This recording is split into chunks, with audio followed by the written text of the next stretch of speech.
সুপ্রিয় বন্ধুরা, আসসালামু আলাইকুম। তো আমি চলে আসলাম আরও একটি নতুন ভিডিও নিয়ে আপনাদের সাথে। আজকে যে বিষয়টা নিয়ে আলোচনা করব সেটা হচ্ছে আমাদের ব্রিডার কবুতরের জন্য খাবার মিক্স। তো আমরা শীতের সময় আসলে কবুতরের খাবার একটু চেঞ্জ এনে থাকি। সচরাচর গরমে আমরা যেই খাবারগুলো ব্যবহার করি সেটা আমরা শীতের সময় ব্যবহার করি না। এখানে একটু চেঞ্জ হয়, তেমন বেশিও হয় না। তো চলুন আজকে সেই বিষয়টি নিয়ে আমরা আলোচনা করব। কথা না বেরিয়ে আমরা শুরু করি। তো দেখতেই পাচ্ছেন আমি আসলে আমাদের গ্রামের এলাকা, তো এখানে যে বাজার রয়েছে সেখান থেকে আমি খাবারগুলো সংগ্রহ করেছি। তো এখানে প্রথমে আপনাদেরকে একটু বলে নিই, এখানে রয়েছে আস্ত ভুট্টা। দেখতে পাচ্ছেন এইটা আসলে বাজারেই কিনতে পাওয়া যায়, একটা নর্মাল একটা মিক্স। এটা আসলে অনেকে গিরিবাজ মিক্সও বলে থাকেন। তো এটা আমরা ব্যবহার করি। আর এইখানে দেখতে পাচ্ছেন এটা হচ্ছে আমাদের বাজারে বলা হয় এটাকে হুমা মিক্স, যেটা সচরাচর রেসার কবুতরের ক্ষেত্রে ব্যবহার করা হয়। এইখানে আসলে তেমন বেশি কিছুও নেই। লাল মটর, পপকর্ন, কুসুম ফুলের বিচি, তারপর রয়েছে কিছু ছোট গম, আর রয়েছে বাজরা, সূর্যমুখীর বিচি। যাই হোক, এটা আসলে হুমা মিক্স নামে পরিচিত। আর এখানে দেখতে পাচ্ছেন আমি বাজরা নিয়েছি, এরপর এখানে নিয়েছি বাদাম। বাদামগুলো খুবই ফ্রেশ, তবে বাদাম কেনার ক্ষেত্রে আপনারা ফ্রেশ বাদাম দেখে কিনবেন। এইখানে রয়েছে রেজা, সামান্য ডাল মিক্স আছে। তো এইটা হচ্ছে রেজা। আর এইখানে রয়েছে আমাদের ডাবলি। তো এই ডাবলি রয়েছে এখানে, মোটামুটি এতটুকুই। আর এখানে রয়েছে আমাদের সেই গম, এটা তো আসলে সবার পরিচিত। তো আমরা এখন মিক্সের কাজটা শুরু করব। তবে তার আগে একটু বলে নেই, সেটা হচ্ছে কবুতরের খাবারগুলো অবশ্যই আপনার ফ্রেশ দেখে কিনবেন। আর যে বিষয়টা রয়েছে এখানে সেটা হচ্ছে খাবারগুলো আগে মিক্স করি, তারপর বলতেছি। তো প্রথমে আমরা দিয়ে নিলাম আমাদের সেই গিরিবাজ মিক্স। এরপর আমরা দিয়ে নিব আমাদের হুমা মিক্স। তো দেখতে পাচ্ছেন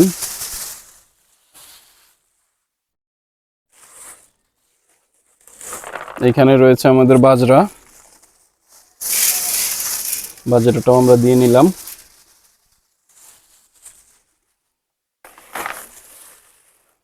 এখানে আমাদের বাদাম রয়েছে।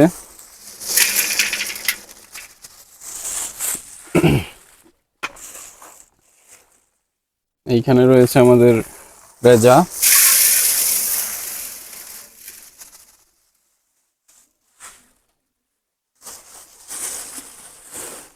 ভিউয়ার্স, এই হলো আমাদের আস্ত ভুট্টা।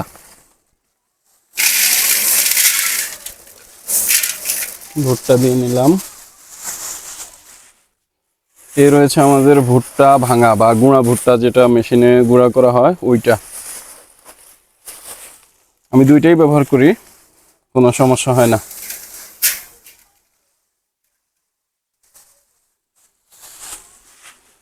তো ভিউয়ার্স, এখানে রয়েছে আমাদের ডাবলি। এই ডাবলিটা আমরা দিয়ে নিচ্ছি।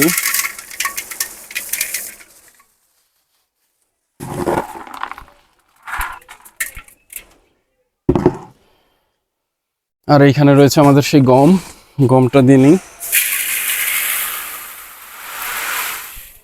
তো ভিউয়ার্স, গমটা দিয়ে নিলাম। এরপর আমি আরেকটু জিনিস মিক্স করব, সেটা হচ্ছে আমাদের যে গুঁড়া খাবারটা আমরা রেসার কবুতরকে দিতাম সেখান থেকে অল্প একটু আমরা এখানে দিব, কারণ হচ্ছে তাহলে কম্বিনেশনটা আমাদের ভালো হবে। তো আমরা একটু দিয়ে নিলাম, এখানে সামান্য পরিমাণে দিয়ে নিলাম। যেহেতু এখন শীত পড়তেছে, আপনারা গরম খাবারটা একটু ইউজ করার চেষ্টা করবেন, তাহলে আপনাদের কবুতরগুলা ঠান্ডার হাত থেকে রক্ষা পাবে। তো ভিউয়ার্স, চলুন এবার একটু পরিশ্রম করার পালা। একটু মিক্স করে নিচ্ছি, দেখতে পাচ্ছেন। চাইলে এখানে আপনারা আরও অনেক কিছু অ্যাড করতে পারেন, সেটা যার যার ব্যক্তিগত ব্যাপার। আসলে ব্রিডিংয়ের ক্ষেত্রে খাবারের যত বেশি আপনি আইটেম মিক্স করতে পারেন সেটা আপনাদের জন্যই ভালো। তবে বর্তমানে খাবারের অনেক দাম, এখানে আসলে সবাই সব কিছু অ্যাফোর্ড করতে পারে না।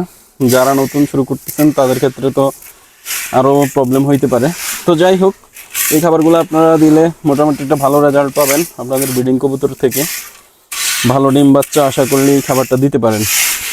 তো দেখতে পাচ্ছেন ভিউয়ার্স, আমি মিশিয়ে নিচ্ছি। আর অবশ্যই চেষ্টা করবেন খাবারগুলো রোদ্রে দিয়ে তারপরে ঝেড়ে সুন্দর করে পরিষ্কার করে দেওয়ার জন্য, তা না হলে কিন্তু কবুতরের বিভিন্ন ধরনের সমস্যা হইতে পারে।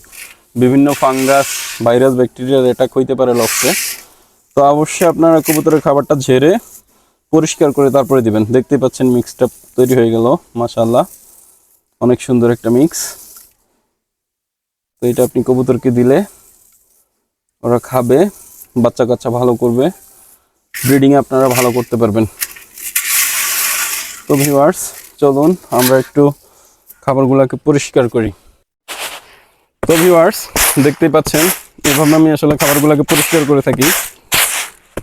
আপনারা এভাবে ঝেড়ে নেবেন, তাহলে যে দেখতে পাচ্ছেন কি পরিমাণ ধুলা ময়লা বেরোচ্ছে। এগুলা যদি আপনি না পরিষ্কার করেন তাহলে আপনার কবুতর 100% অসুস্থ হবে। তো ব্রিডিং কবুতরের ক্ষেত্রে খাবারকে পরিষ্কার করে দেওয়া এটাই হচ্ছে মেইন একটা ব্যাপার। যদি খাবার পরিষ্কার করে দেন আপনি যে কোনো মিক্সই খাওয়ান না কেন, আপনার কবুতর সুস্থ থাকবে, আশা করি ভালো ডিম বাচ্চা করবে। তো ভিউয়ার্স পরিষ্কার করে নিলাম, দেখতে পাচ্ছেন অনেক সুন্দর একটা মিক্স হয়েছে, মাশাআল্লাহ। তো এটা আমি আমার কবুতরকে দিব। তো আজকের মতো এতটুকুই, পরবর্তীতে নতুন কোনো ভিডিওতে দেখা হয়ে যাবে। ততক্ষণ পর্যন্ত ভালো থাকবেন সবাই। আল্লাহ হাফেজ, আসসালামু আলাইকুম।